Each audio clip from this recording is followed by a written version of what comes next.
శ్రీమన్మహాభారతము 393వ రోజు. ఓం అస్మద్గురుభ్యో నమః. నారాయణం నమస్కృత్య నరం చైవ నరోత్తమం దేవీం సరస్వతీం వ్యాసం తతో జయం ఉదీరయేత్.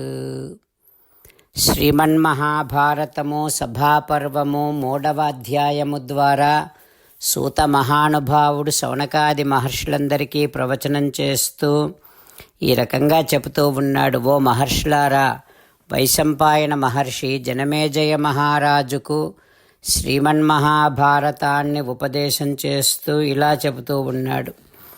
ఓ రాజా, మయుడు అద్భుతమైనటువంటి దేవదత్తము అనేటటువంటి శంఖాన్ని అర్జునుడికి ఇచ్చి, గదను భీమసేనుడికి ఇచ్చి, అద్భుతమైనటువంటి బంగారుమయమైనటువంటి సభామండపాన్ని సిద్ధం చేశాడు ధర్మరాజు కోసం.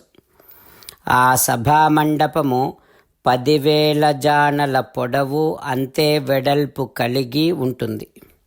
అగ్ని, సూర్యుడు, చంద్రుడు వారెట్లా ప్రకాశిస్తూ ఉంటారో ఈ సభామండపము కూడా అంతే బ్రహ్మాండమైనటువంటి ప్రకాశము కలిగి ఉంటుంది. ఆ సభ యొక్క తేజస్సు సూర్యుడి యొక్క తేజస్సును కూడా తిరస్కరిస్తుంది, అంత గొప్పగా ఉంటుంది. ఆ సభా మండపము ఉత్తమ ద్రవ్య సంపన్న రత్నప్రాకార తోరణ బహుచిత్ర బహుధన సుకృత విశ్వకర్మణ.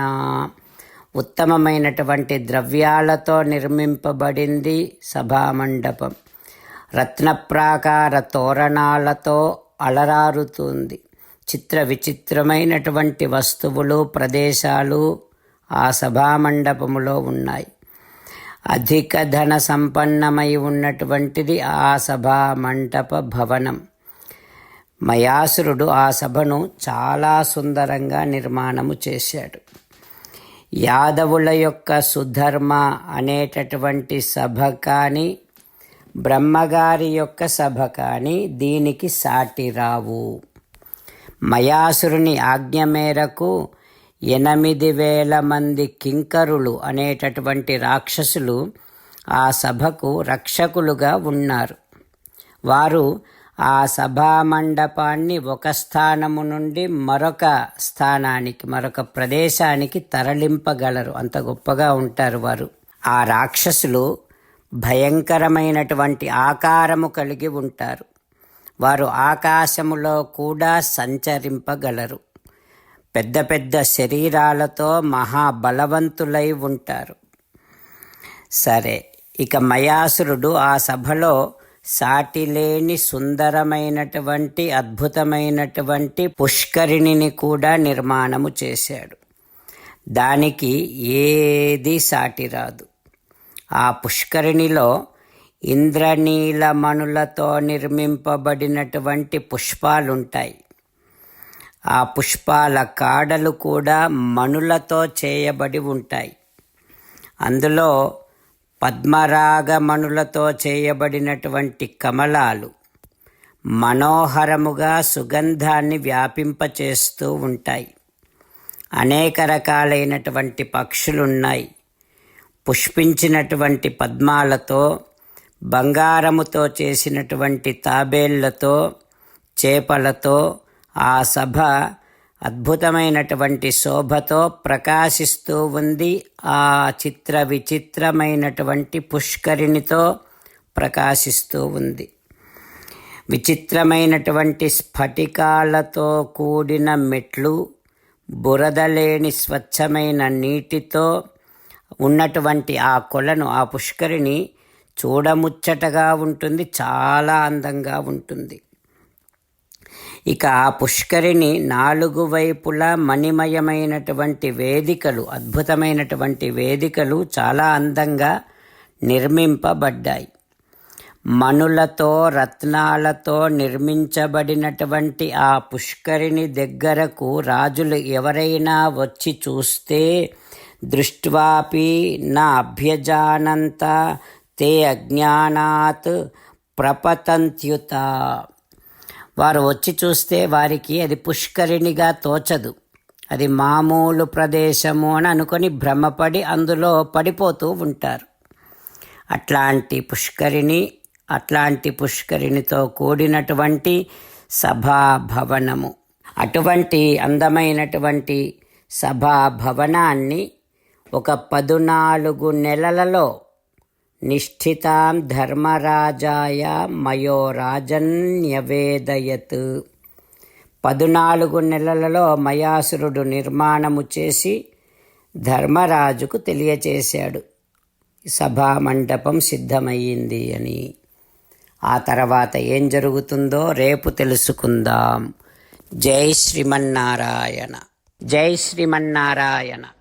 అమ్మా నాన్నలకు సాష్టాంగ నమస్కారం చేద్దాం. మన ఆచార్యవర్యుల శ్రీచరణారవిందములకు సాష్టాంగ నమస్కారం చేద్దాం. శ్రీ వేదవ్యాస మహర్షుల వారి దివ్య పాదారవిందములకు సాష్టాంగ నమస్కారం చేద్దాం. శ్రీ విఘ్నేశ్వర స్వామి వారి శ్రీచరణారవిందములకు సాష్టాంగ నమస్కారం చేద్దాం. శ్రీమన్మహాభారత గ్రంథరాజమునకు శిరస్సు వంచి నమస్కరిద్దాం. శ్రీకృష్ణ భగవానుని శ్రీచరణారవిందములకు సాష్టాంగ నమస్కారం చేద్దాం.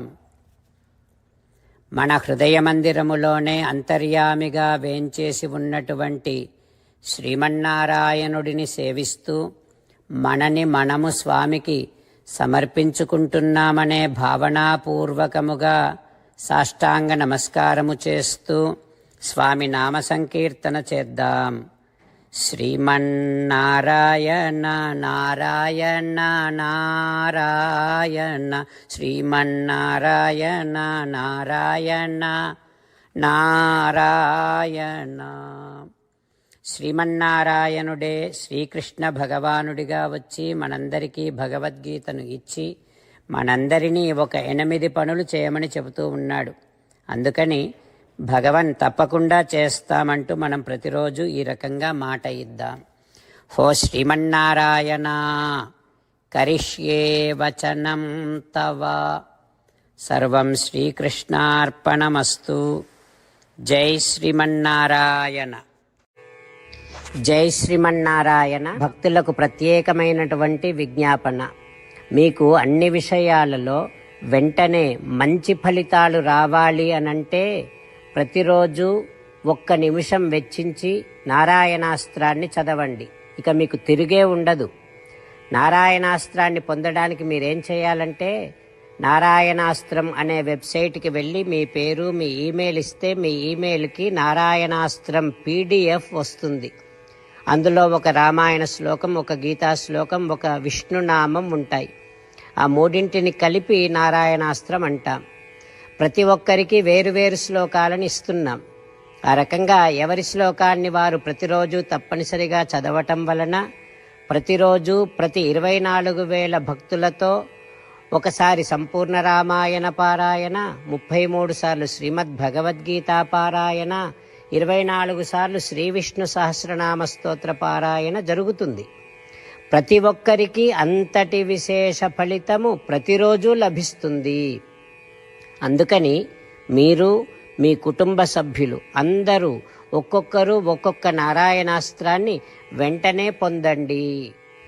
జై శ్రీమన్నారాయణ. శ్రీమద్ భగవద్గీత సారాంశముగా 18వ అధ్యాయములో 65 నుంచి 69 శ్లోకముల ద్వారా శ్రీకృష్ణ భగవానుడు మనందరినీ ఒక 8 పనులు చేయమని చెబుతూ పరమాత్మ ఈ రకంగా అంటూ ఉన్నాడు. ఎవరెవరైతే నేను చెప్పిన ఈ 8 పనులు చేస్తారో వారందరూ నాకు చాలా ఇష్టమైన వారవుతారు. అప్పుడు వారిని నేను సకల పాపముల నుండి సకల దుఃఖముల నుండి విముక్తులను చేసి నా అంతటి వారిగా చేసుకుంటా, తరగని ఆనందాన్ని అనుభవింపచేస్తా. నిజమే చెబుతున్నా, ప్రమాణము చేసి చెబుతున్నా అంటూ సాక్షాత్తుగా దేవదేవుడైన శ్రీమన్నారాయణుడైన శ్రీకృష్ణ భగవానుడే మనను ఈ 8 పనులు చేయమని చెబుతూ ఉన్నాడు కనుక హో శ్రీమన్నారాయణ కరిష్యే వచనం తవ, తప్పకుండా చేస్తా, నువ్వు చెప్పినట్టే చేస్తా అంటూ మనం ప్రతిరోజు దేవదేవుడైన శ్రీమన్నారాయణుడికి ఈ రకంగా మాట ఇద్దాం. హో శ్రీమన్నారాయణ, నువ్వు చెప్పినట్టే నేను నిన్నే సంతతము ధ్యానము చేస్తూ ఉంటా. హో శ్రీమన్నారాయణ, నువ్వు చెప్పినట్టే నేను నీ భక్తుడిగానే ఉంటా. హో శ్రీమన్నారాయణ, నువ్వు చెయ్యమన్నట్టే నేను నా విధులను కర్తవ్యాలను నీ సేవగా నీ తృప్తి కోసమనే సక్రమంగా నిర్వర్తిస్తూ ఉంటా. హో శ్రీమన్నారాయణ, నువ్వు చెప్పినట్టే నేను నీవాడిని అనే మహావిశ్వాసాన్ని సంతతము కలిగి ఉంటూ నా హృదయములో నీకే నమస్కరిస్తూ ఉంటా. హో శ్రీమన్నారాయణ, మామేకం శరణం వ్రజ, నన్నొక్కడిని మాత్రమే శరణు వేడుకో అని నువ్వే అన్నావు కనుక నేను నిన్ను ఒక్కడిని మాత్రమే శరణు వేడుకుంటా. హో శ్రీమన్నారాయణ, మా శుచః, ఇక దుఃఖించకు అని నువ్వే నాకు భరోసా ఇస్తూ ఉన్నావు కనుక నేను ఇక దుఃఖించను. హో శ్రీమన్నారాయణ, నువ్వు చెప్పినట్టే నువ్వు నా కోసమని చెప్పిన శ్రీమద్భగవద్గీతను ఎప్పుడో ఒక్కసారి కాకుండా ప్రతిరోజు కనీసం ఒక్క శ్లోకాన్నైనా అనుసంధానము చేస్తూ గీతోపదేశాన్ని జ్ఞాపకం చేసుకుంటూ ఉంటా. హో శ్రీమన్నారాయణ, నువ్వు చెప్పినట్టే నువ్వందరి కోసమని చెప్పిన శ్రీమద్భగవద్గీతను తెలియని భక్తులందరికీ తెలియచేసే నా వంతు ప్రయత్నాన్ని నిరంతరము కొనసాగిస్తూనే ఉంటా. హో శ్రీమన్నారాయణ, నేను నువ్వు చెప్పినట్టే చేస్తా, నీకు నచ్చినట్టే ప్రవర్తిస్తా, నీకోసమే పని చేస్తూ ఉంటా. కరిష్యే వచనం తవ. సర్వం శ్రీకృష్ణార్పణమస్తు. జై శ్రీమన్నారాయణ.